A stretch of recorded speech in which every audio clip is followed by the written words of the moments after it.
one man. The technician is a producer. He's the cameraman. Yeah. Everything. Yeah. Sometimes it has to be that way. I know, especially here in America. My friends in Kenya, one of my friends in Kenya, he has a crew of 6 people. Everybody has an assignment. Yes. But here, because of the economy, the same money you pay the guy working on your camera is the same money you are being paid.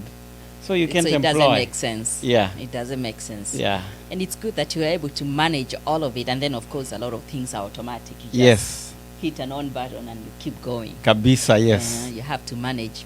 You have to make do with what you have. Oh, yes, You yes. have to make do. Yeah. Yeah. Maryanne. Yes, sir. With an E at the end? With an E and an A at the end. Okay. With a small A and an E at the end. And an E at the end. An E at the end, yes. Yeah, I have to see. make sure that people know that, because most of the time they misspell my name. It's Mary and then they put Anne, or they Yes. put Mary and then a hyphen and Anne without an E. And So I always explain it's a small A. It's one word with a small A and an E at the end. I see. Maryanne, yes. Goetz. Is it Goetz. Goetz? It is Goetz. Yeah. Like my Goetz. husband says, what Oh. Maryanne wants, Maryanne gets. Goetz. Oh! That's a good one.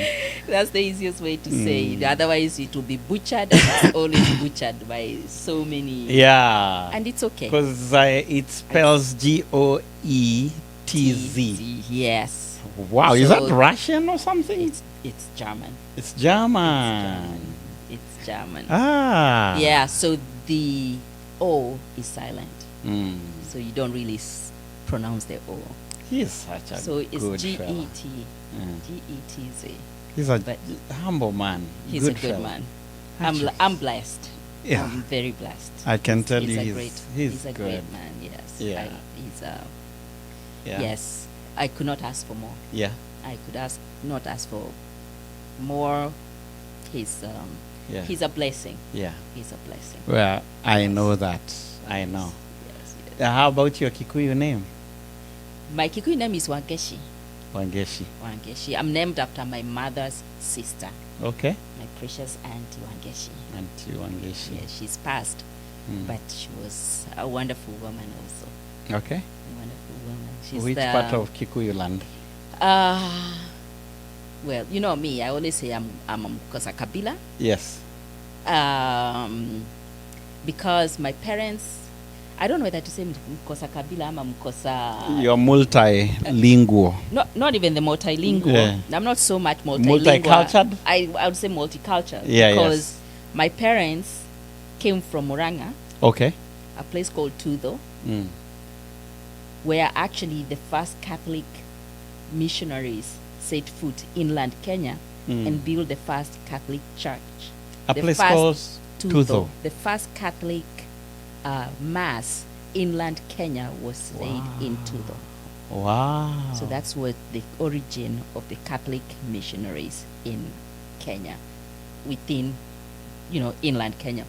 But anyhow, so that's where my parents were born, and that's where they met. That's where the family place is. Okay. And then they moved to Eldoret. Oh. Actually, Turbo. Mm. So I was born in Turbo. Okay.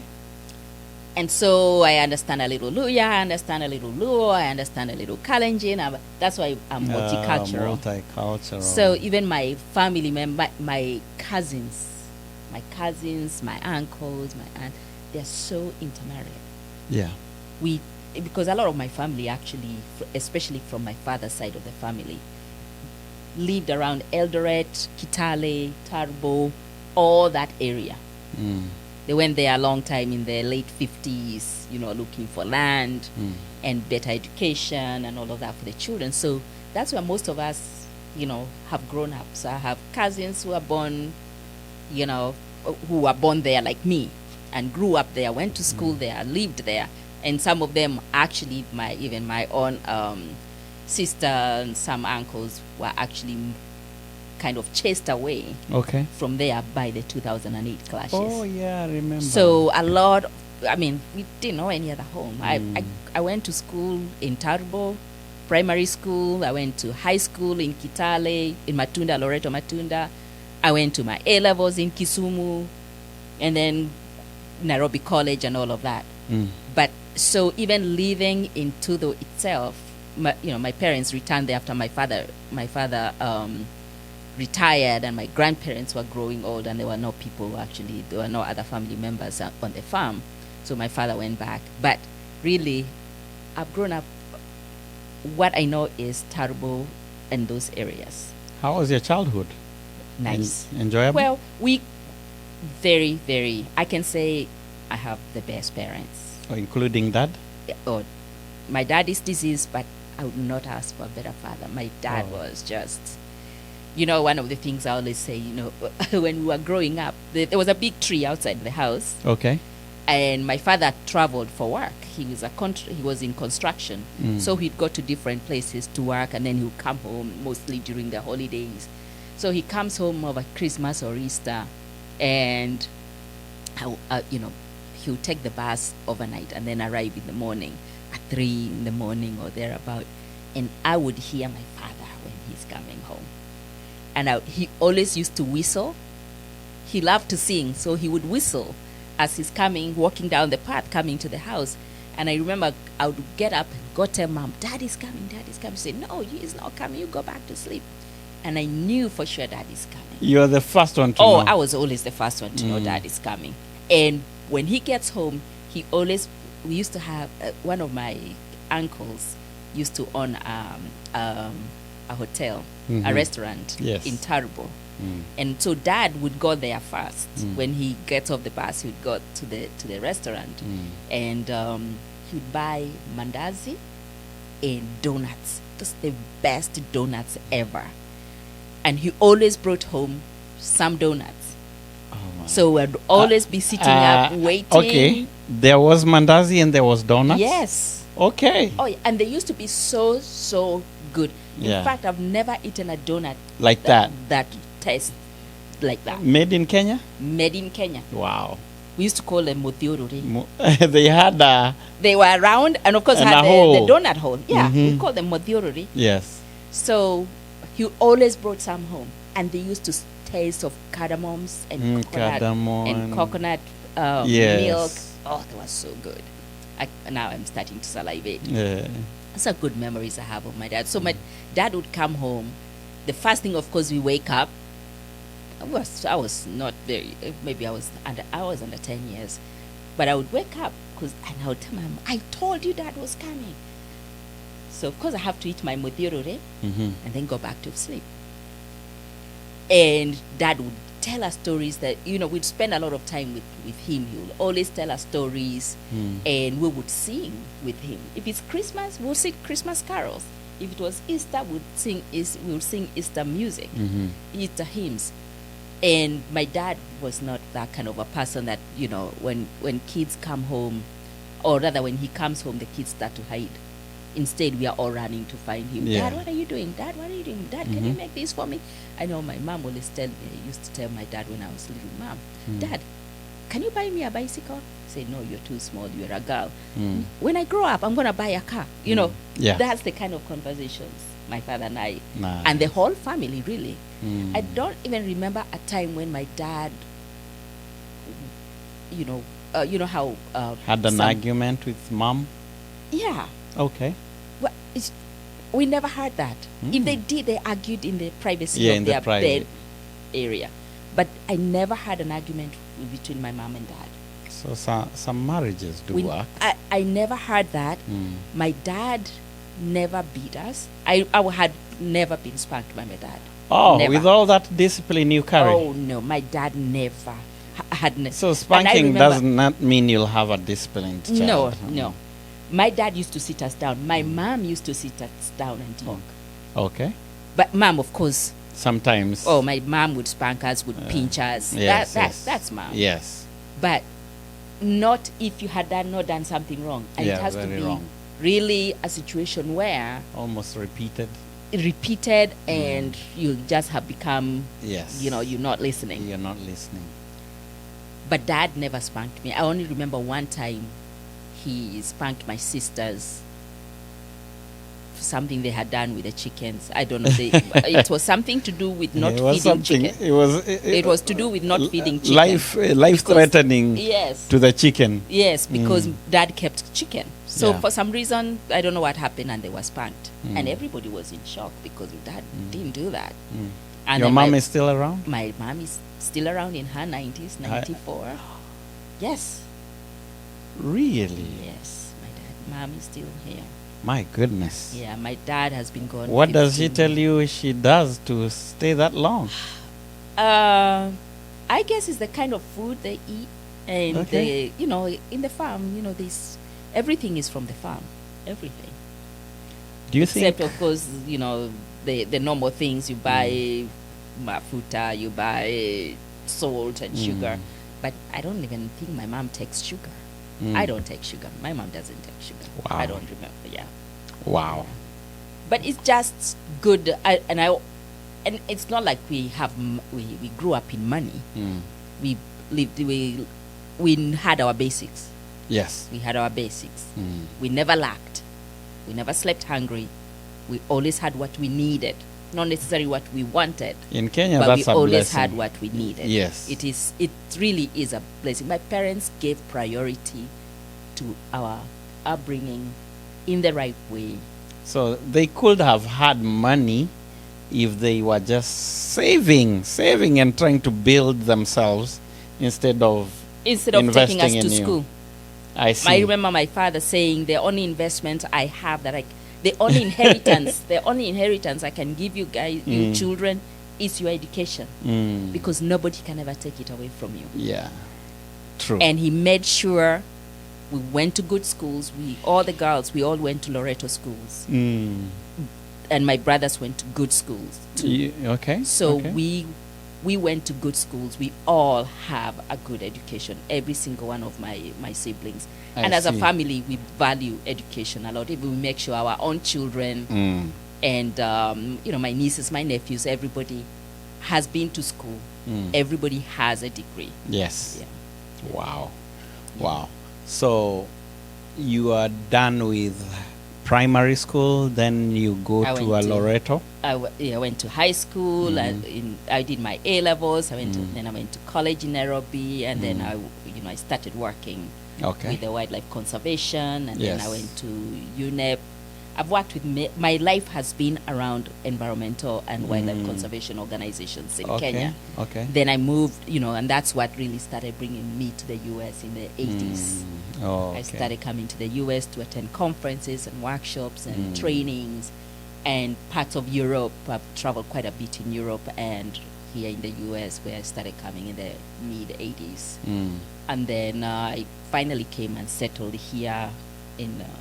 So, me knowing a little bit about you, one thing I know is that you could have stayed in Kenya. You are doing good. Absolutely. Absolutely. What made you settle in America? Oh, my goodness, Sam, what a question. That's a loaded question right there. Yeah. And actually, I remember in 1992, I was attending a conference in D.C. And my good friends that I was working with, actually one of my mentors, her husband was quite big in the government. Yeah. He was well connected. He's an American, very well connected. Okay. And I remember my one of my friends, his wife, who was my mentor, asking me whether I wanted to become, that her husband could help me get my paperwork so that I could stay in America. Wow, what a good But at the offer. time, I was working for UNEP.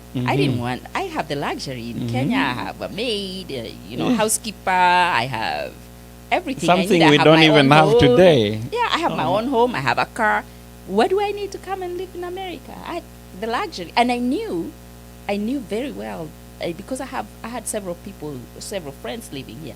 I know what they had to go through. I knew the kind of difficulties and challenges that they were going through when they lived here. So I'm thinking, do I really want to come and live in this? In Kenya, I have all my friends. I have lots of my friends, and we're having a good time.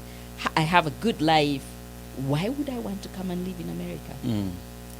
But in 1998, I was married to my, I was customary married Yes. to my son's father. Yes. And in 2000, things were not, 99, 2000, things were not going well between us. Okay. And eventually, it became a little life-threatening. How did you handle that? And this is something I've not talked about a lot. Yeah. But I had to leave for my own security and my child's It was security. violent? He was not physically violent. Verbal? But not even verbally Silent violent. treatment? It was psychological torture. Sometimes I hear that is It worse is, than and people physical. don't know. People do not realize what psychological trauma you get in when you have gone through psychological abuse and all of that. It is so hard to get out of because there's no wound. There's no physical wound, but you can't go and tell somebody, see, he broke my shoulder. And you cannot call the police. In Kenyan police, what do they know? Oh, even if it's violent, in Kenyan police, Exactly. they won't. Yeah. Exactly. But when you're tortured psychologically, you lose your self-esteem because nothing seems to be right to that person, and every time they play you down, it's like you are nobody. Yeah. You become a nobody, and then you are isolated because you get isolated from your own family because you're not supposed to go to so and so, you're not associated with so and so. Or what are you talking about? It becomes embedded in you. Yes. That you don't want to even go out and be with people because it's gonna be trouble. A lot of it. Yes, a lot of it. And again, because just the way you're treated, it just tells you this is dangerous. That was high-level narcissism. Oh, I don't even know if there's a better word than narcissistic. That is what I would give it. How did you survive it? Luckily, for me, I was not young. I was already in my 30s. Okay. So I had traveled the world. Yes. I So have you were worked solid. with a lot of people. I was financially solid in some ways, but at the same time, I knew when there's trouble. Yeah. I did not have to wait to have it get worse. I had time to kind of evaluate and see through the various treatments and the various actions against me and on me. I knew when it was time to go. I knew when it was time to go. Time to move on. Yes. I see. And it was a good time for me to leave because I still had my mind. Because narcissistic kind of behavior gets you to that point where you lose yourself. You lose your self-esteem. You lose respect for yourself. And you kind of get to that point where you really, what shall I say? You are a nobody even to yourself. And that destroys a lot of lives. Completely. And you have to know, if you don't seek help, you will lose your mind. So at that point, you're a single mother. You are not now. You have this guy who is bringing hell in your life. Yes. You have a son. Yes. You're calculating in your head. Okay. First of all, I know you as a very straightforward lady who really respects church. Correct. And you're like, how do I reconcile Yeah. living that life which I was thinking, okay, I'm older, I'm getting married to this man, and we have a child, and that is what God wants. The perfect life, almost thinking like your mom and your dad. Exactly. And leaving that and coming to a situation now you are a single parent. Yeah. And be damned, but like with everybody else who is a single parent, because of course Kenya, And other countries, in fact, until recently, a single parent was looked down upon. Yes, a lot. You know, a lot. And you have to reconcile yourself. And that's one I fought with a lot. Even some friends, even some family members told me, oh, you have to be patient. Oh, you have to be patient. Marriages are like that. But I'm thinking in myself, I say, no, this is not what I saw in my parents' household. My mom and dad were not like this. Yeah. This is not the marriage that I know. You know that works. That works, because what was portrayed to me by my parents was no violence. There was no cold treatment or whatever you call it. That's a bad one. I never saw that. I never saw that. Wow. And my older sisters were married. I never saw any of that. So, and I knew successful marriages, and I knew marriages that were not working. But I had to fight within myself and tell myself I needed to break for my own sanity and safety.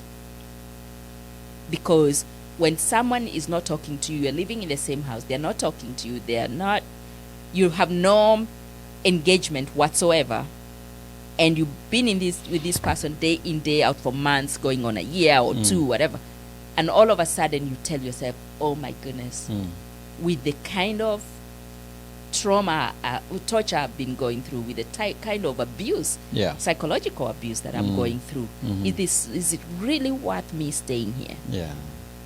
Is it really worth me staying here? To a point where even financially, you're completely stripped. You have no And you're means. the one producing some good money. And I'm the one who was producing more money. But, we have a joint bank account. I always tell women, please have your own account. Have your own account. Have your own and account. Maybe have one that you can share the bills with. Have one that you share bills with, and have yours. Have yours. And let him have his. Okay. Should you tell each other how much you have? Not necessary? You can. Okay. You can, out of respect. Okay. Out of respect. Out of respect. But I think that's a good topic to go but not through necessarily. one day. Yeah, one day we'll talk about that. But really, that is the mistake I made. I put all my money in our joint account. He has his own account, and we have a joint account. So he's having his and he's having yours. Yes. So by the time goodness. I realized, when things really went south, I think, and this, we had businesses. I had, Yes. we had money. Yes. And to come one day and just realize that there's only 100,000 shillings in the account, whereas prior to that there was a lot of money. That's when I was like, oh my goodness, something is seriously wrong here. Yeah. Something seriously wrong here. And that's the account we are using for our bills, we are using for baby food, we are using for everything. That's My where goodness. I go. So basically, everything is being monitored. Yeah. Wow. I didn't know that was the situation. Wow. Until later on is when I realized, oh my goodness, he's been monitoring and doing all of these things behind my back, because I trusted him. He is my husband, and I trust him. You are trying to do the right thing. Yes. But anyway, just not to go too much off topic. Yeah. I decided, first of all, like you said, I am a religious person, and I'm a Christian, and I always say, I like to pray for things. Yeah. And I did pray for God to show me a direction, and this is another story we can go to in another day. Yeah. But I do believe that my prayers were answered by God telling me when to get out. When to get out. Yeah. And so I did not hesitate, because I had been That asking. time came. I have been asking for God to show me a When? sign to go. Yes. And when the sign came, 2 days I was gone. Oh, you. 2 days. I said, I'm not looking back. It was clear to you. It was very clear. The sign was so clear, and the message was exactly as I had asked. How did your Exactly. parents react? First of all, of course, my parents knew what had been going on. Yes, you've been communicating. I had communicated. My dad didn't know, and my mom, I had hinted, and I have told my older sisters. So they knew what was going on, especially Yes. one of them knew exactly what was going on, because I had been updating her. And so when I left, I I rented an apartment and I moved Yeah. to the apartment with my child and my stuff and all of Yeah. that. So as that was going on, of course, I got my mom. My mom came over and we sat down and now I gave them all the information. And my mom was like, the first thing my mom said, are you safe? Are you okay? I said, yeah, mom, I'm okay. So then she said, you can always start over. It's not the end of the world. Yeah, okay. You can She was always in stand support of over. you. She That's said, good. you have your hands? I said, yes. You have your eyes? I said, yes. You have your legs? You have it. I said, yes. Did he strip you of your education? No. I have my education. You Said just that. went And then with she money. said, you can start over. And I know you can start over. Yeah. And that's what I did. So I started over. So I moved out here I decided, we were in an environment where our work would make us get to meet each other Oh, okay. or be in the same circles. Yeah. But things, it really was a situation where I had to completely Cut off. cut off. So you had to One, get off for the my job? for my security, Mm-hmm. or let's say my safety, Yes. my child, and for my sanity. Because some people are crazy. Yeah. They could do something very dangerous. Oh, absolutely. And for my sanity. Yes. So I had to move out. So I came over here. I came to Maryland, where my friend used to live, and Okay. my mentor, and Yeah. that's where I moved, So, and then moved to North Carolina in 2000. in America, in North Carolina, Yeah, and a child. and a child. How did you maneuver that? This was tough. This was tough. But again, I say God always puts people in your path Okay. that you end up cherishing and you end up helping each other. But He puts people in your path purposely Mm-hmm. to help you and for you to help them. Yes. So I moved out here, and I have a childhood friend who hosted me. Okay. Very, very gracious young lady. Okay. I grew up. My father and her father were best friends. So Hosted you without any problem. without any problem. Hosted me, and then later on I moved out and there were two other ladies, one from Gambia and one from Kenya. They were both single parents, and the one from Gambia had a townhome. So we moved to her house. Oh. So the three of us helped Each other with the babies. to take care of the babies. My And they were all goodness. about the same age. My son and my Gambian friend's son were the same age. Yeah. Actually, they were the same month. They were exactly the same age. Mhm. And then we had another one who was young. The girl was a little younger. Mm. So we helped each other. I worked at night, and sometimes I would take two children to work with me. Oh, one from one of the Yeah, oh, parents. yeah. Yeah. I would take them to work, but at the same time I was going to college. Yes. So because I decided to switch my Your career. line of work completely, and I went to massage therapy school. So I went to school from 9 to 4 and came home, picked up the children from daycare, all the three children, picked them from daycare, came home, washed them, made dinner, fed them, and they went to bed. And I went to bed also. Or either I went to bed or did my homework from school. And then at I think I used to go to work at 10. Yeah. So at 9:30, I'm ready to go to work. One of the other parents has come home from second shift or from first Yes, shift. yes. So we used to rotate like that. Wow. And we worked. The children were always taken care of. There's always one parent with the children. And How many years? That I think a whole 2 years. Wow. A whole 2 years we did that. Yeah. Yeah. In A 2 whole 2 years, years you've we did already that. known your roots. Oh and, yeah. You had no choice in this Yeah. country. You have to know how to Yes. get about. To maneuver. Yeah. Oh yeah. And one of the things I always tell people, you when you are in a situation, you have to think and you have to prioritize. My priority was to get back on my feet financially in order for me to bring up the child. Yeah. So in fact, the first few years that I was here in North Carolina, even most Kenyans didn't know I was here. They didn't know me. Very quiet. I had my purpose. I came here. needed to get back on my feet, needed to go to school. Yeah. So the time that I was in school, hardly socialized. I didn't have time. I think there are very few people who knew me. Yeah. Because I didn't have time. My purpose was to go to school and get back on my feet, which I did. And I lived in I shared the townhome with my other two friends. Then when I finished college, I got my own apartment, and I lived there with my son for I think 2 years. And then at home in Kenya, I had a house. I had a condo.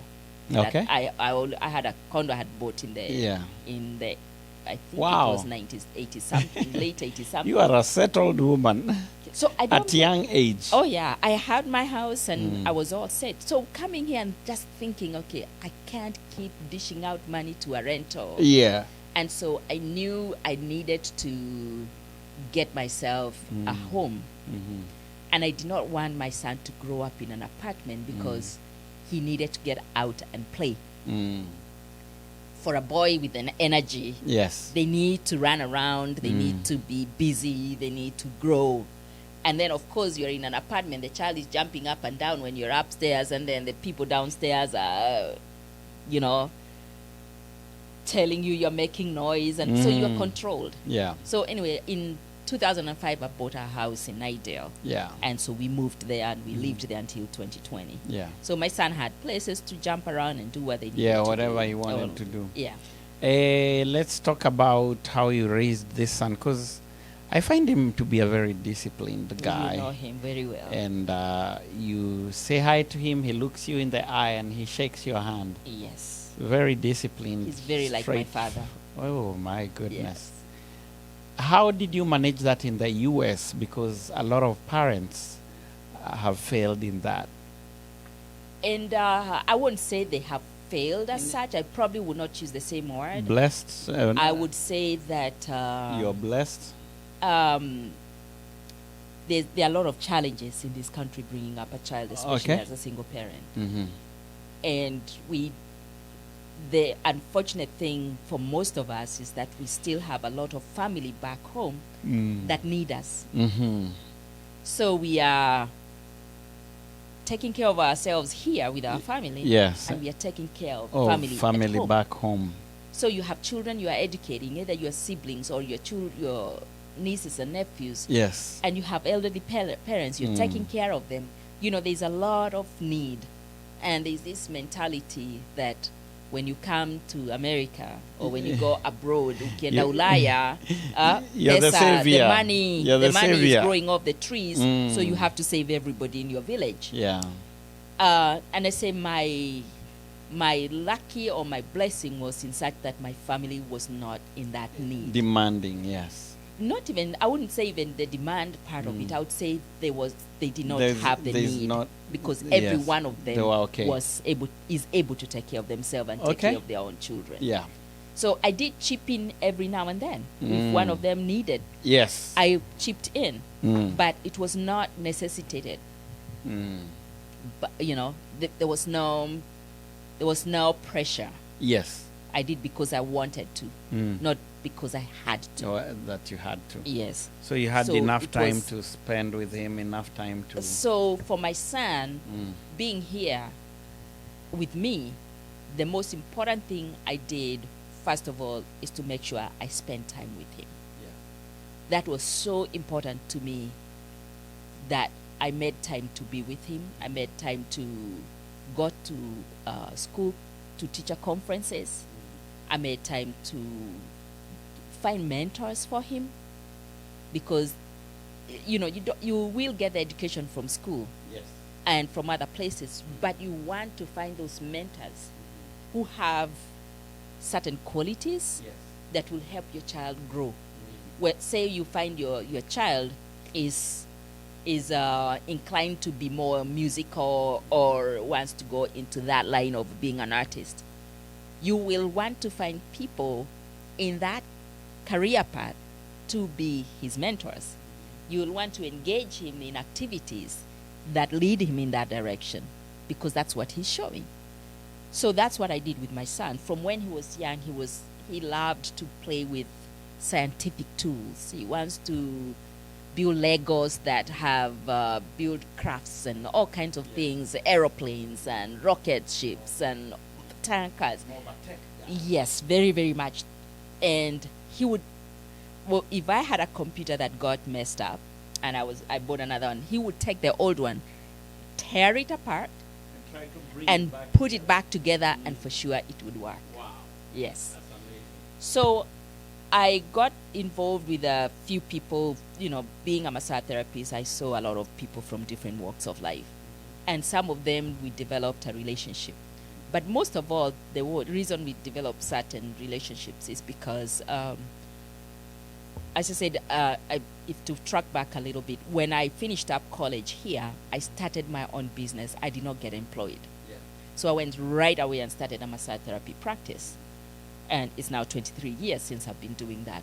But the reason I decided not to get employed, because there were many people employing, is to give me the flexibility to be available for my son. For your son. I picked him up from school, or he was home when he came home by bus. I was able to get to teacher conferences. I was able to take him to whatever was needed for school, and of course church activities and all that. But when I picked him up from school, I would bring him to my office. So he would pick up the phone and talk to my clients. He knew how to make appointments. So he learned how to operate in my office. So he was my receptionist when he came from us. So a lot of my clients, even today, they knew him. And so, in fact, there's one of them who she was a researcher with one of the biotechs here in the Triangle. And because her children were grown, she would, when there is the take your child to school day, she would take my son. Wow. Okay. She would take my son take your child to work day. Yeah. She would take my son. So I would have to take time off for my son from school, and she would take him there. So he would be there working with the mice and all kinds of things, Yeah. and she would tell me her colleagues would ask her who this bright child is, because he was asking all kinds of questions.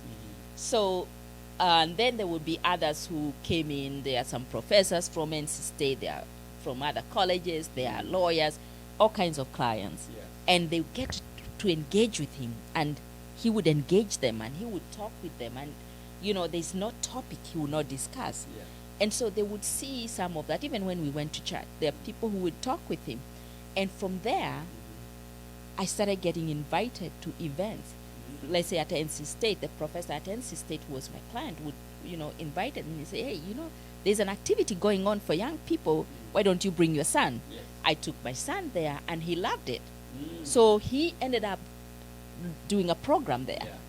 And the same thing with even church events there, because with the church there were members of different fraternities and sororities, with members of our choir, and they would get to engage with him, and they would talk, and eventually he's being invited to go do something. Our choir director at church started teaching him how to play music, so he started playing piano when he was 6 years old. Until he's fluent, he can play any key in the piano. And then when he went to middle school, he, because of his musical talent or interest, he joined the orchestra. So he can play the violin. In fact, he's gone all the way to Carnegie Hall in New York. Oh yeah, he has played at Carnegie Hall. Yeah, he has. Wow.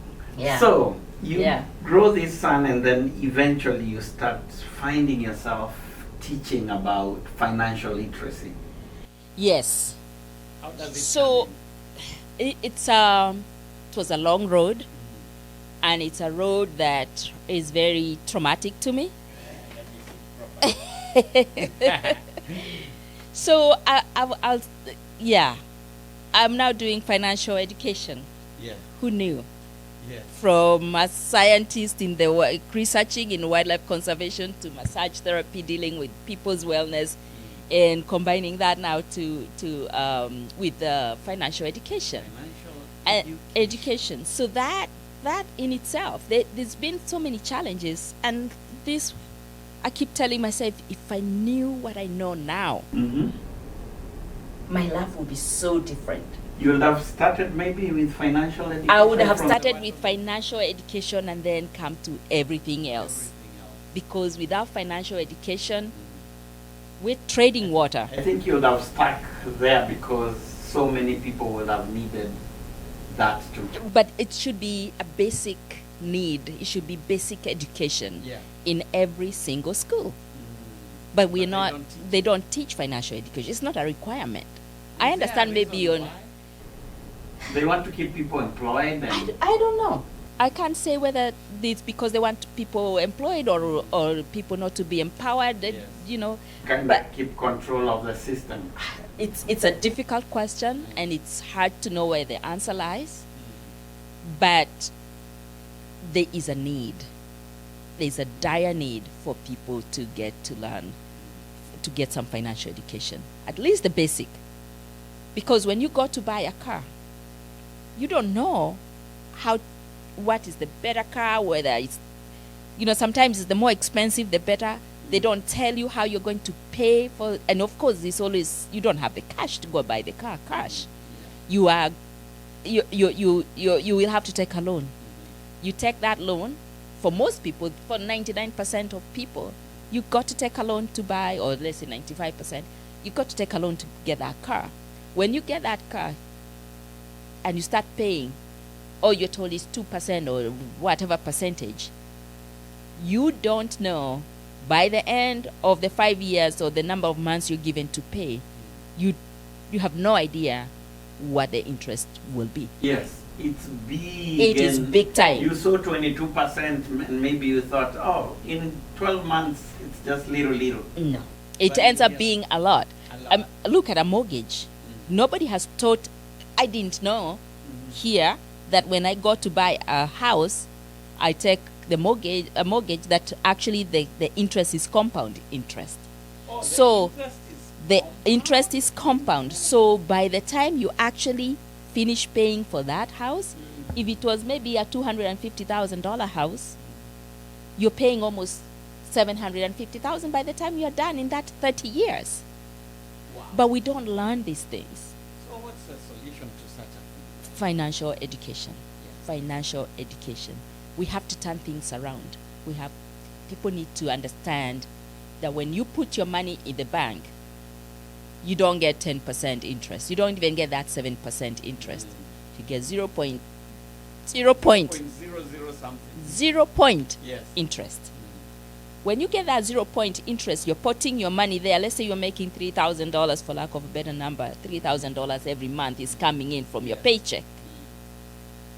But when you go to borrow money from that same bank to go and get your mortgage, it's 6.5%, 7%. Yes. So they're making a huge amount of money off of you.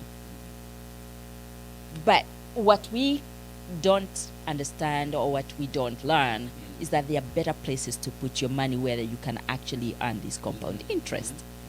But we don't understand. We're just getting to learn. We are just getting to learn. And that's what part of what drew me to this. But going back a little bit, I was introduced to all of this financial education in 2020 during COVID. Okay. But I was in the middle of, I said I'm a massage therapist. I had a massage therapy practice and we were shut down. Like one day I was actually driving from Florida, coming to North Carolina because my husband was working in Florida at the time. I was coming back to North Carolina, and I get here, and we get notices from the board, the massage therapy board, from the Department of Health. We're shut down. You as a company or? All massage therapies because of COVID. Down. Any contact, if you're not essential service, shut down. And at that point, massage is not taken as. I do medical massage, so I had to write a letter to let them know that I work with people in chronic pain who are sick. Okay. But by the time they responded to me, it was 6 months later. It was 6 months later. That is so bad. So there are those, but then it became a little too complicated, and we had to stay closed for that time. So at this time, I have no income. I'm depending on my husband, and I eventually had to give up my office after a few months because I'm not gonna be paying $1,500 a month with money that I have put away. So I had to break the lease, but my landlord was good enough. He said it's okay because they understood the situation. So I had to break the lease and shut down for a while. But during this time, someone came up to me and was a good friend actually came up to me, and we've done some financial work together. And he told me of this financial education and wanted me to be an educator, but I didn't understand it. He did not give me enough information for me to understand the whole picture. Yes. He just threw me in, and I attended a few classes. I was like, I do not understand this thing. I backed out. Then in 2021, again, somebody else, not the same person, but somebody else came to me and told me, hey, Maryanne, do you know about this? Financial education. We would like you to join. You're a good educator. I'd like you to join us to come and help us in this education. So I got more information from this person. At least I learned a little more. Yes. And I saw the importance of it. And part of that was to, first of all, secure myself. When I learned the importance of it, I decided, okay, I need to secure myself first. So I got an account where I would be able to put in my money and it would grow compound interest instead of putting everything in the bank. And this money, if anything happened to me medically, or was in chronic illness or critical illness or terminally ill, I would get some money out of that would help with bills, or at least to reduce the financial stress. Because a lot of times when people are sick, what kills people most is the stress associated with the disease as opposed to the disease itself. Because the stress aggravates and makes the disease even worse. And people give up and end up passing away. But so I secured myself, but I told this person, I'm not ready to start the education part of it because I had too many things going on. But I told her I will join later, I will work with her later. But I attribute that also to not getting enough information. Then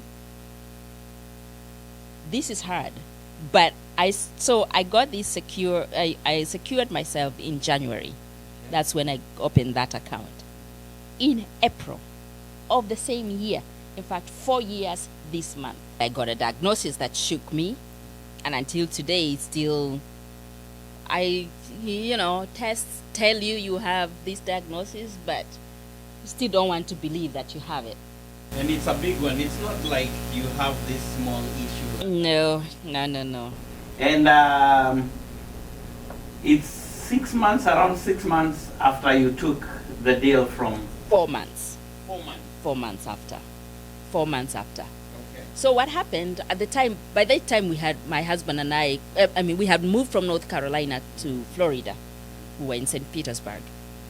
And of course, usually, it's a whole year, 2020, nobody's going to hospital, nobody's doing anything because everything, you don't want to get COVID. Yes. But here, I used to have a primary care physician that I went every year to get my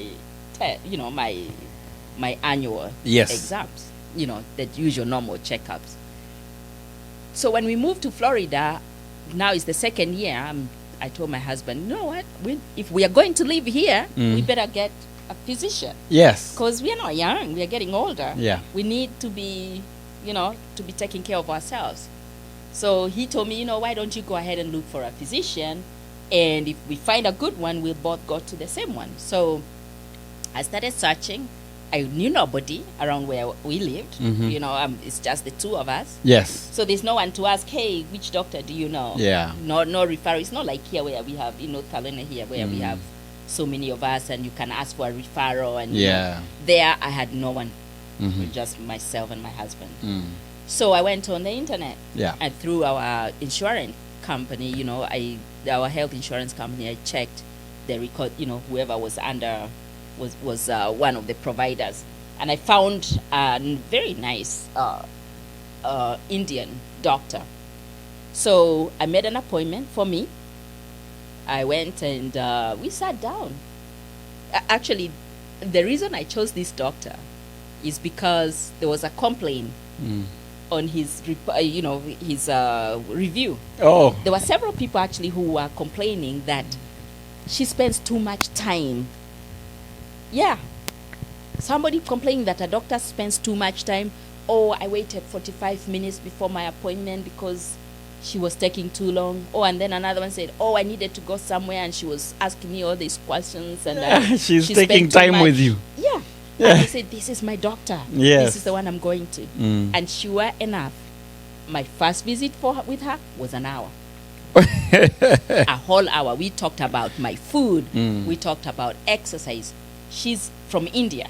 She gets to know you. Yeah. So we got to talk about the food we like and how I love Indian food. In fact, I've done classes in culinary, and my instructor was an Indian woman, okay. my good friend in Kenya. So we talked a lot about food, about spices, and all of this time, I'm thinking, oh, we're just chatting, but she's evaluating my psychological whatever, asked me about my family, every bit of everything we talked about.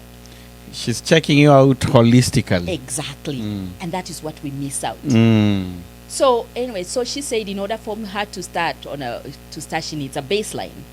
She's, it's like, oh, I don't think you have anything. You might have anything going on, but let's just. You seem to be pretty healthy. Your lifestyle is good. Everything seems to be perfect. Let's have a baseline. Let's have your urine samples, your stool sample, your blood, whatever, all of that. Let's start with a clean slate. I'll get your records from Duke, and I will now start with my own. So that's what she did. So I brought in all the required specimens, and they drew blood and everything. Then I was to go back 2 weeks later. So 2 weeks later, I went and. She was looking at my blood and my blood work, and everything else seemed to be okay. But she said, you seem to have a protein that is off. Are you anemic? So I told her one time my doctor Duke had indicated I was borderline anemic. Okay. And she had recommended, to eat high protein foods and take some iron medication and all of that, iron supplements. So I did. But the doctor in Florida said, you are still a little bit anemic, but it seems like there is a blood protein that you really, based on what we talked about and your lifestyle, there's no reason you should be anemic. Yes. There's no reason you there should be anemic. There should not be a reason. Yeah. So she said, I need some more blood work done because I want to see why this protein is behaving this way. So she sent me back, and I got the second blood draw. And it honed in on that particular protein in my blood. And so when I went back the second time, is when now she said, it seems like we have one protein that is really off. We need to figure out why. Why? So now I'm wondering, anemia. You just give me iron pills and whatever, and you're good to fine. Go. It's like, no, I need to find out why this is behaving this way, because everything else is good. Everything else is good. Your kidney functions are good. Your liver functions, your heart, everything is good except for this one protein. Sends me on a third blood draw.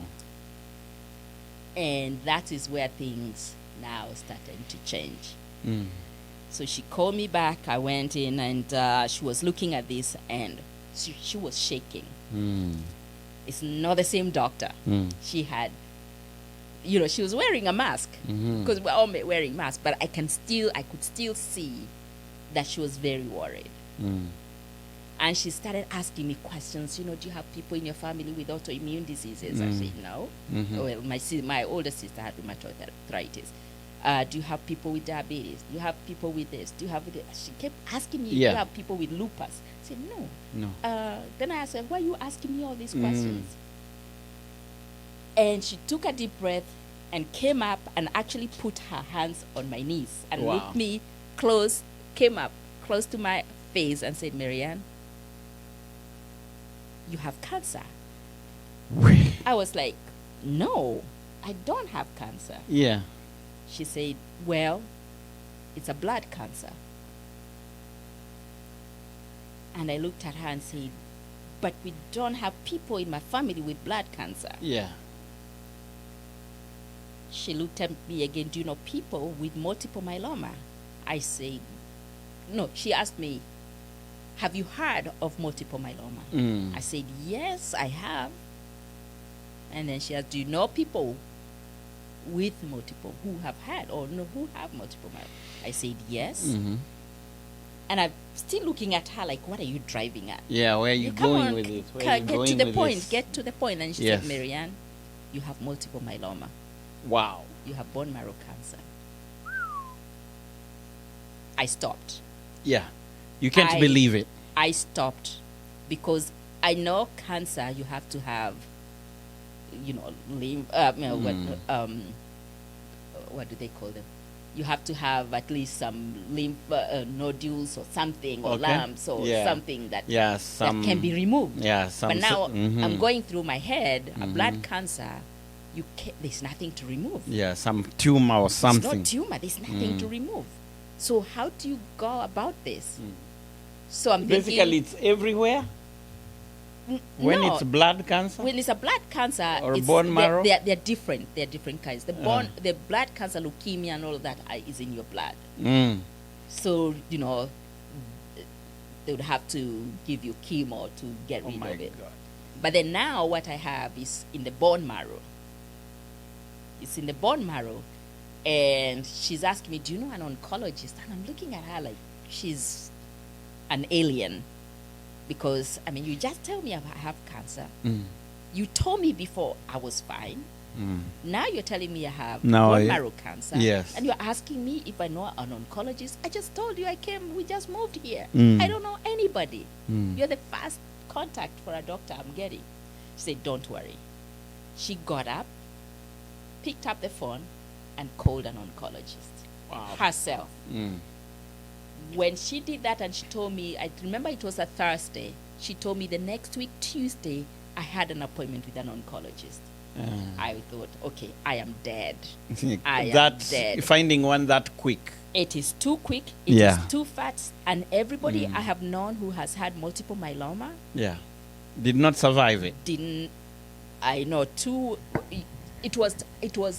It was found out at very advanced stage. Yes. It was at a very advanced stage. So for me, I'm walking around, I have zero symptoms of this disease. Zero. Nothing whatsoever. And I'm wondering, okay, what? So I'm lost. I'm confused. I'm lost. So I get up, go to my car and drive home. My husband works from home. So I get to the house. He's busy on a call from work. He's in a meeting. Yeah. I'm like, oh my goodness. That's when it finally hit me. And I started crying. I did not know what to do with myself. I did not know who to call. He's busy. I can't get him off the computer to come and listen to me. It's an emergency, but it's not an emergency. So I didn't know who to call. So I picked up the call and called my phone and called my sister-in-law. She lives in Virginia. So I called her and I started bawling. I was crying so hard and she's wondering what's going on. Why are you crying? What's wrong? happening? So I told her eventually and she said, oh, Maryanne, it's going to be fine. It's going to be okay. Just wait, go to the oncologist. You will see it won't be serious. And so I love her to death. She's really, really a great woman. I love her, my sister, my husband's sister. And I kind of believed what she told me because she's gone through some medical situations. Okay. And I kind of was like, okay, if Kathy tells me this, I'm going to be fine. So I went back to the house. My husband had finished with his phone call and asked me, so how did it go? And I started bawling again. Yeah. So I eventually told him, and he said, it's okay. We're going to Yes. go through this together. It's going to be fine. Yeah. You will see God has us. God's got this. Yes. It's going to be okay. Mm. So the Tuesday we go to the oncologist. Oh my goodness. I think just having the right doctor Is everything. It's basically. everything. Yeah. It's everything. This doctor, an older Indian woman, Mm. came up, sat down with me, my husband. He looked at the tests and said, yeah, you have multiple myeloma, but no, these numbers don't look bad. Yes, they don't look bad. But I can't know until I do a bone marrow biopsy Yeah. so that I can tell the extent, the extent to which it has, taken up the bone marrow. So you go for it. So now it's another appointment. So now we are going one appointment after another. So finally, so I got to this other one now. Now she's going to do a bone marrow biopsy. So they have to crack through the bone, the hip bone at the back here, Okay.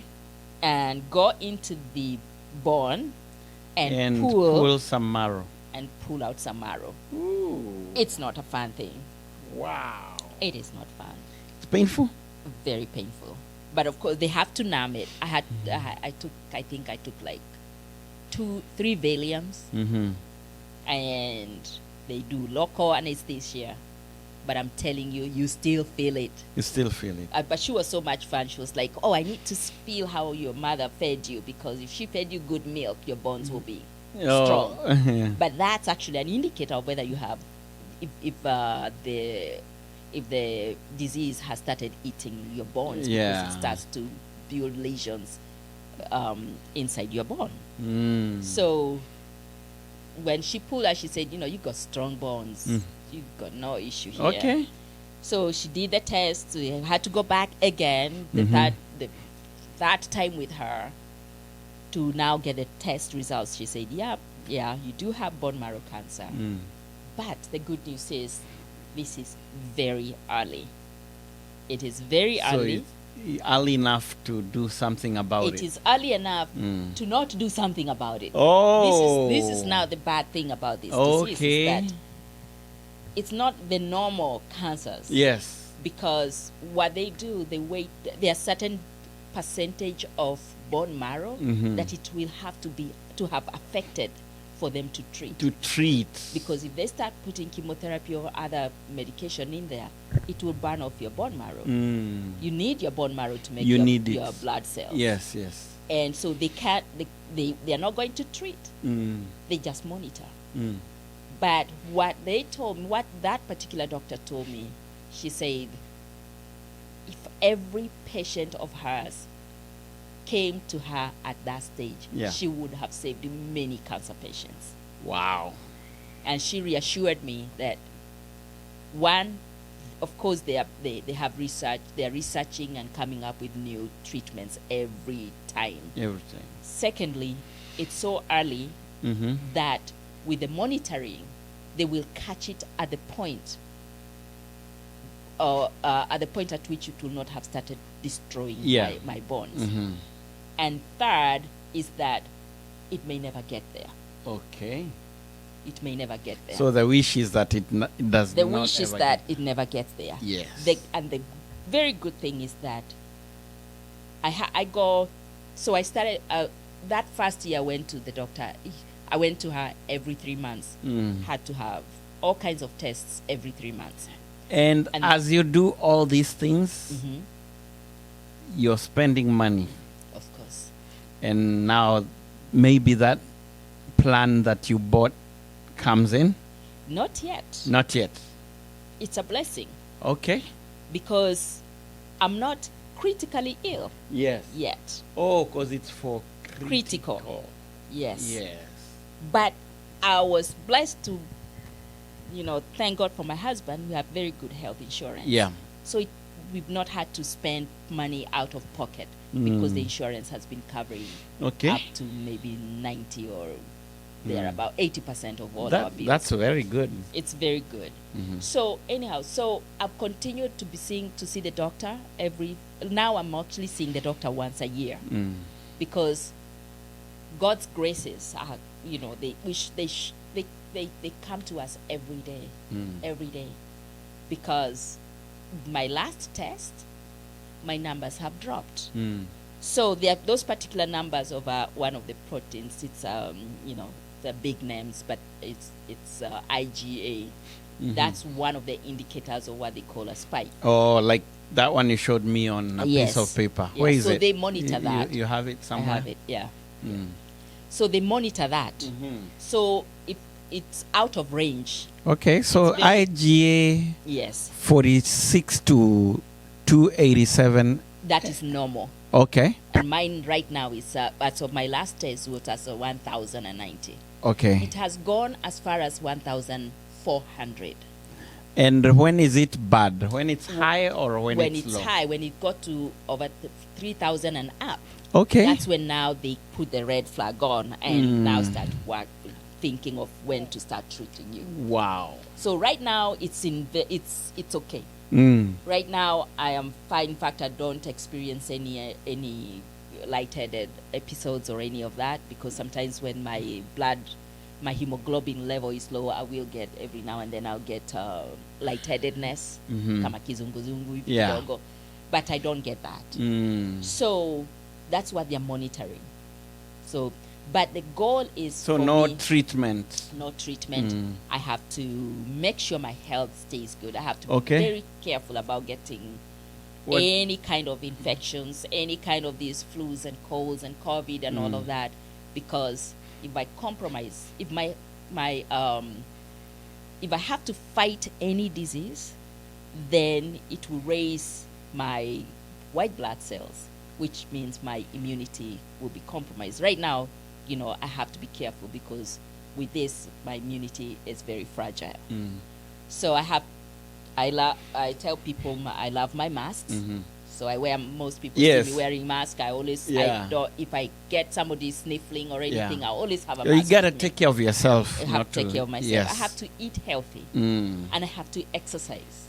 I have to make sure, like, my blood glucose is at a good level. I don't want to get to a point where I'm pre-diabetes or any of that, because anything that might compromise my immunity would trigger the elevation of those numbers. Yes. Because that's where the blood cells are made. Wow. What have you learned from this? Oh my goodness. I've learned so much.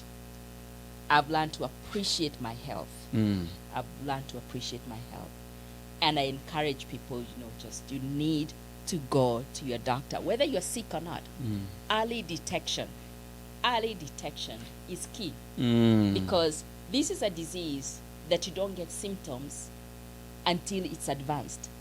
And the symptoms would include kidney failure, you get kidney disease, and you also break your bones, because the lesions form inside your in the inside of your bones. So you find people have broken bones. Like I know of one person whose hip broke, had a crack in his bone, had a crack on his hip bone, and they were about to do a hip replacement. When a second doctor said, "Hey, hold on, let's check what is going on." That X-ray doesn't show; it's showing something else. Because the lesions had eaten the inside of the bone, and the bone had become so thin that it had started cracking. Just for them to go further and do investigate and find that he actually had bone marrow cancer. Oh my! So he had immediately to start chemotherapy and treatment and all of that. Luckily, he's doing well.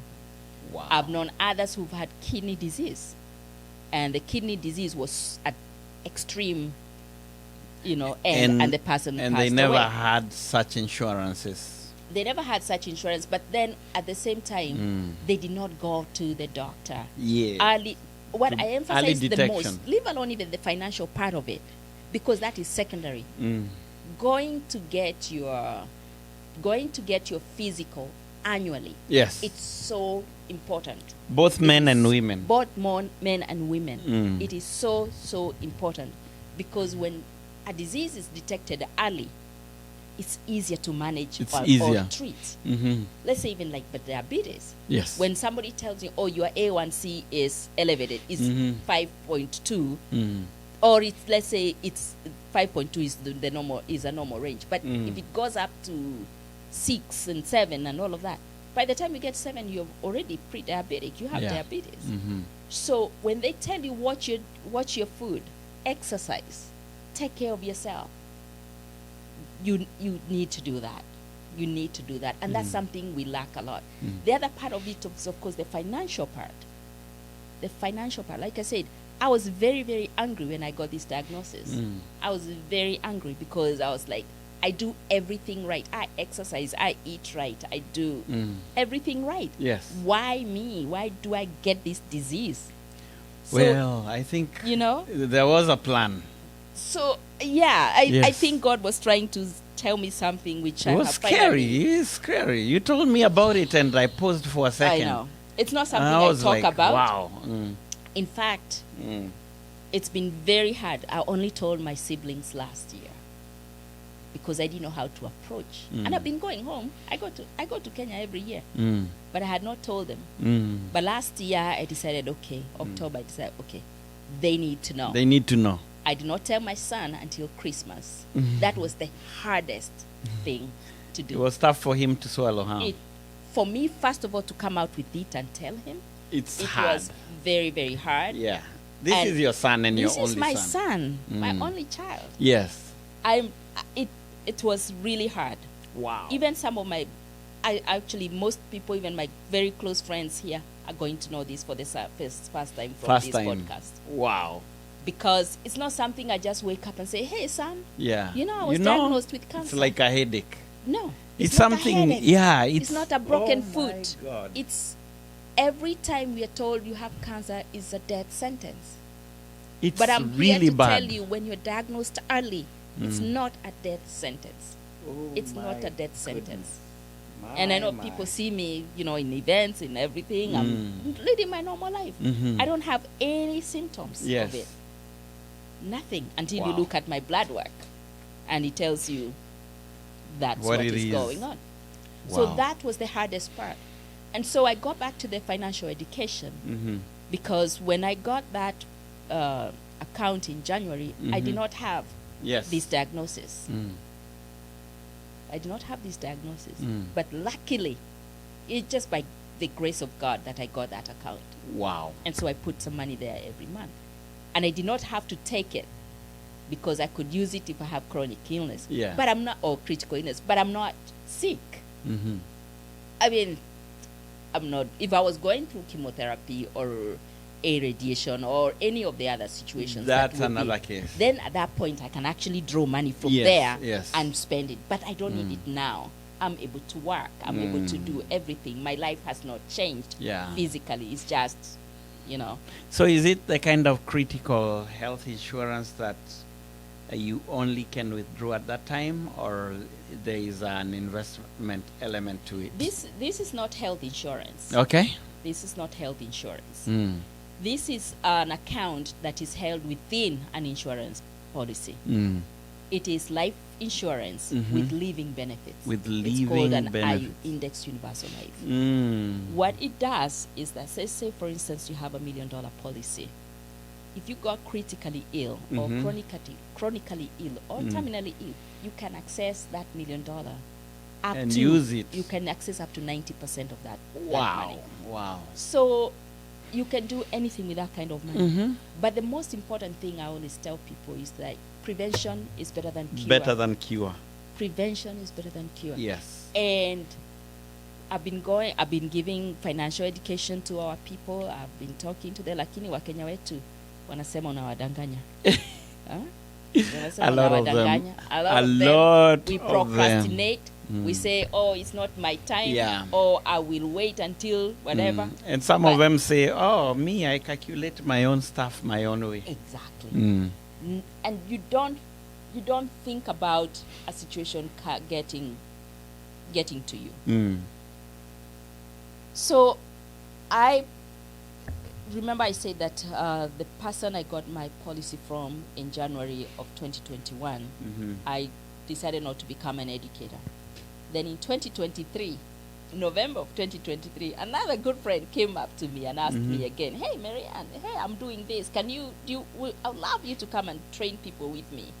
Oh, I told her, oh, I already have a policy. I'm not interested. Yeah. And by the way, this happened to me. So he told me, "Maryanne, why are you being selfish?" Yes. I asked him how. He said, "You got a policy. You have this account.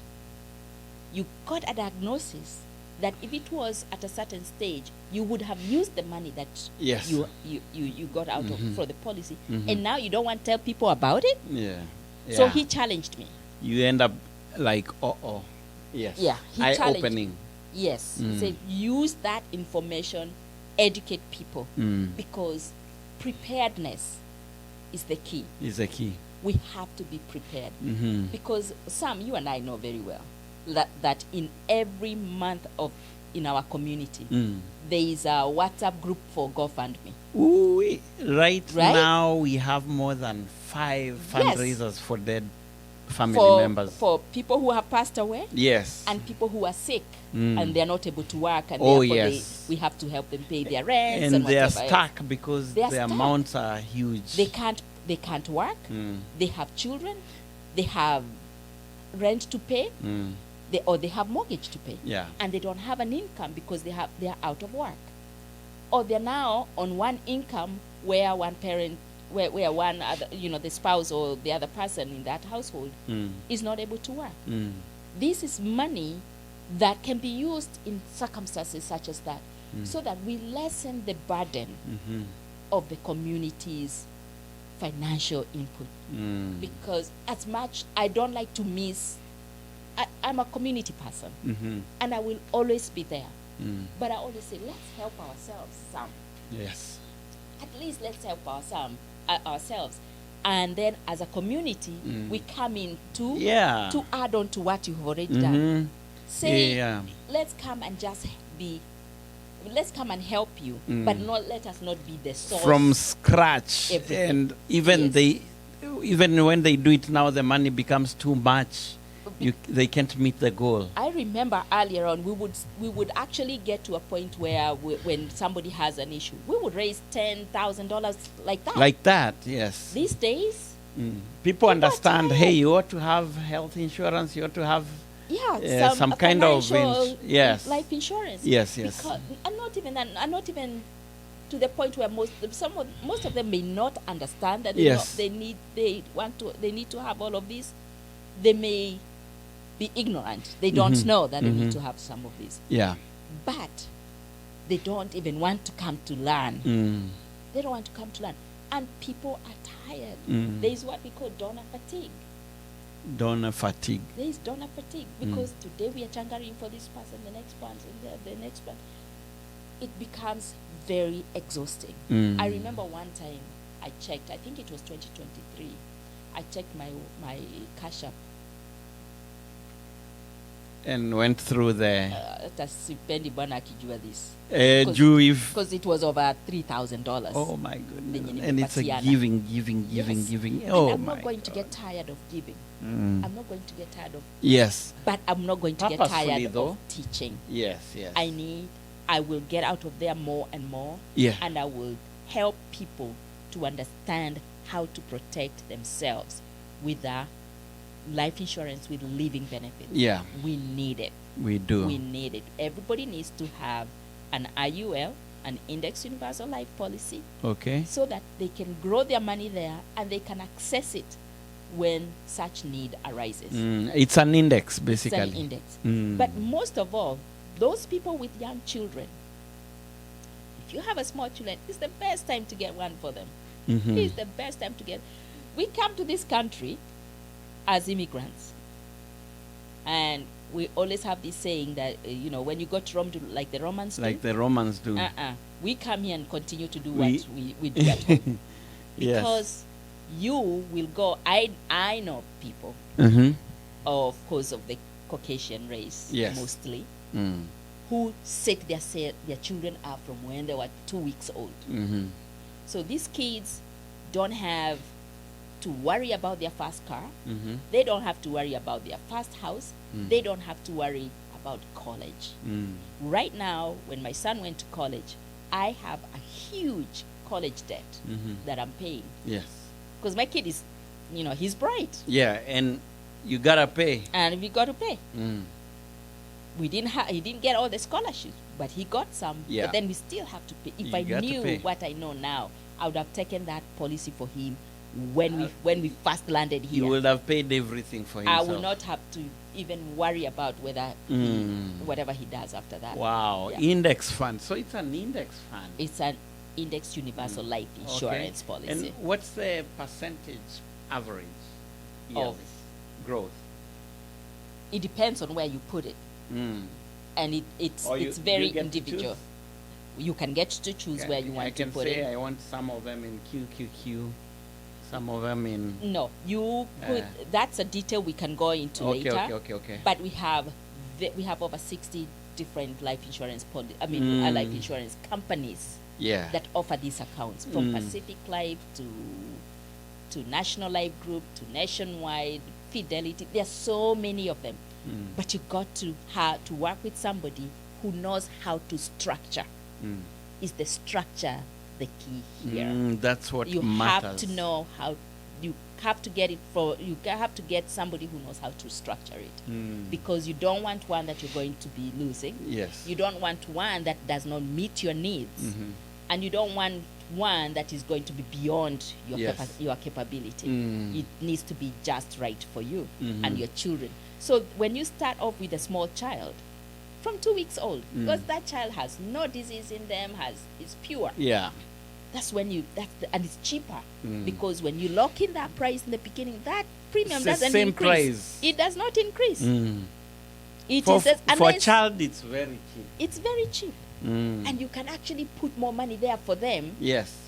so that you only put it for a short period of time. You don't need to put it for the rest of your life. And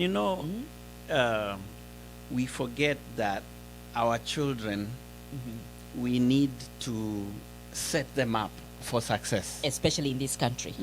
Especially in this country. Yes. Because most of our children are not going back to Kenya. Mm. We buy land, we build houses in Kenya, we put investments in Kenya or whatever other country we come from. Our children are not going to go back there. No. Our children are in this country. They are going to school here. They're getting their jobs here. They're getting married here. They're starting their families here. A very, very small percentage is going to go back to Kenya. Yeah. And we need to come to that realization that no matter how many houses and how many pieces of land we buy in Kenya, and no matter how much investment we put out there, Yeah. our children are not going to go back to them. Yeah. Very few of them are going to go back there. Wow. Their life So is you here. might end up investing so much Exactly. in Kenya and ending up giving away your stuff from people who are not even your family. Let me tell you what, because I've been in investments before, where land and all of that. You get people who will tell you, oh, I send my dad money to build me a house. Oh, I've been sending to my brother or my relative or my so-and-so. By the end of the day, you don't even see where that money went. They did not build the house for you, or they bought that land and put it in their name. You go back home thinking that you have this mansion that they have been sending you, that you have this big, $1 million home. You get there, and there is no home. There's nothing. There is nothing. There's one lady actually when she's been sending money home over the years to build Naakwa na Makara, to just make sure that when they go back there will be something solid. Going back there was nothing. And maybe it's the mom or the relative. This one time, of them. apparently, it was even the father. Oh my. But there was nothing. There was nothing built. Funny enough, I hear such cases, such people are not even apologetic about it. No. Apparently, this father said, but I'm the one who educated you and I sent you to school. So that is paying me why back. are you complaining? You're paying me back. Oh my God. Can you imagine? You'll break down. You'll break down. Have a stroke right there. A heart attack. Yeah. So what do you tell people? One of the things I like to tell people is this. Two things. get your physicals done every year. And most of all, even when you get those physicals, ask your doctor questions. Okay. Ask your doctor questions. If your doctor is not ready to respond to if it's that 5-minute doctor appointment, go to another doctor. Yes. Find a doctor that will listen to you. Find a doctor that will be ready to find out why something is not right. Yeah. Not just, oh, your urine is off, or your blood is off, or you have anemia, or you have this. That's not enough. What is the cause of that anemia? Why are your readings not right? You need a doctor who, don't let them dismiss you. Fire that doctor, go to another doctor. Go to another Actually, one. I just fired another doctor, my primary physician, and went to another primary moving physician. to another one. Yeah, because of course when we left Florida and came out here, I found one here. But anytime I went to her, she didn't have enough time. She's just running, doing her own thing. She's busy typing on the computer instead of talking with me. There was no engagement. So I fired her. I went to another one. So I got a new one. Wow. Because, I mean, it's not like your mother that you can't. Yes, you can't. Move on to somebody else. Move on to someone After else. all, you're the one who is paying them Yes, to do yes. that. Move to somebody who is going to be proactive in your health. Don't just take it for granted that, Yes. oh, it's a doctor, they know. No, that doctor needs to tell you why things are off. Secondly, look at your finances. People, let's look at our finances. Let us be prepared for situations. Not even just getting sick. We are going to get old. We don't know whether there will be Social Security that we've been, contributing to. And even that Social Security, we may not even be enough to have us live the lifestyle we want to live. Oh my goodness, I was checking mine and we don't know. It's terrible. Yeah, especially in today's financial environment, political environment, we don't know what's going on. Yeah, I was checking my 401k. Your 401k. Yeah. It's not going to be enough. It's not going to be enough. And on top of that, you know that this is money that you haven't paid taxes on. Yes. You will still pay taxes. So I always say diversify. Put your money in stocks, put your money in 401k, put your money in your Roth, put your money in an index universal life policy and an annuity, an index annuity, where you know you can get this money without being taxed because it's pre-tax, where you know this money is growing. Yeah. And put the money for your little children so that when they get to college, there's enough money to pay for college for them. True. Don't deny your children an opportunity to go to college because you did not prepare. Yeah. We came to this country, most of us, so that our children can have an opportunity to go to school. Yes. And our children are bright. Yes. Let's give them an opportunity to go to the best schools. And we are able to do that. Let's secure their life from the very, very beginning. Yeah. And keep going. Wow. But the other thing also is that a lot of us don't have trust. We need to put our stuff, what we own, in a trust so that we shelter that. That's a topic for another day. I'll actually bring somebody that will talk to us about trust. And how to fortify that, all our estate. Actually, so bring that person. I'll bring that person because it's so important for us to have our property when we die, because when you die in this country, you need to live on. End up in all your property ends up in probate court. Oh, and so people share it there. The government takes over, the probate court takes over. Yeah. Until all your debts are paid. That's when your beneficiaries get whatever is left over. Okay. But there's a way to shield from getting into this situation. So next time we talk, I'll get somebody that we can talk with who is going to bring that in. Yes. Because it's so important for us to get guidance and guidelines on some of these things. Yes. Because it's extremely important. And anybody who wants, I've been conducting financial education classes here in Raleigh, and people come in. It's free. I don't charge for any of it. Yeah. I will guide you and show you how to fortify your income and help it to grow. Yes. And also protect you from all this high taxation and actually even bankruptcy and lawsuits. Mm. We get this money protected. We work too hard to let that happen. Yes. We work too hard to let that Wow, happen. it's good to Yes. have you in the community. Thank you. And what an experience. The cancer. Yes, I ask everybody to pray because Wow. the doctor, well, as far as the doctors say, 20, 30 years. Yeah. As long as I keep what I'm doing, yeah, it may keep not on. kill me. Yeah, don't stress yourself. Don't stress myself. Yeah, and stay safe from a lot of things. Exactly. That's amazing, Maryanne. Yes. Oh my goodness. Yes. My goodness. You know, if looking at you so healthy Yeah. and you tell me someone said you have cancer, I know. I will tell you, hey, go to the doctor again and again. I don't believe you. That was exactly my Yeah. thought. I said, okay, I need to go to another doctor to check me out. Wow. Yeah. But Wow. now, there's the oncologists in Florida, there's the oncologists at Duke. They've all come back with the same thing. Same thing. And actually, let me mention this too, why some of these insurances are so Yeah. important. I've had so many medical tests. I get so many. I know